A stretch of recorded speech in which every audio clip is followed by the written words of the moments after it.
me 19 maj 1999 filloi zbatimi I skenarit për vrasje masive të burgosurve shqiptar.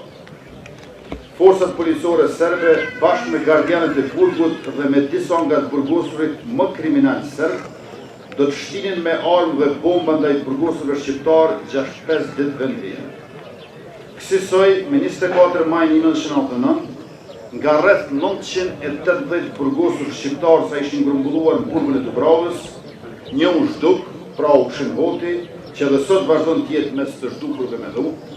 117 burgosur u vranë, kurse mbi 300 të tjerë u plagosën, prej tyre 185 rënë. Por zbulimi I masakrës së Dubravës është zbulim edhe I kryerësve të kësaj masakre,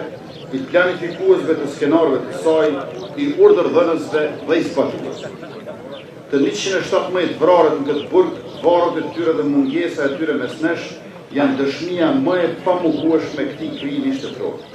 Shumica e të mbijetuarve të kësaj masakre janë gjallë dhe plot prej tyre janë sot këtu bashkë me neve e mesnesh, të cilët kanë dëshmuar dhe që mund të dëshmojnë këtë krim të kryer nga shteti I Serbisë. Disa prej tyre kanë botuar libra me dëshmitë e tyre, shumë prej tyre kanë dhënë intervista,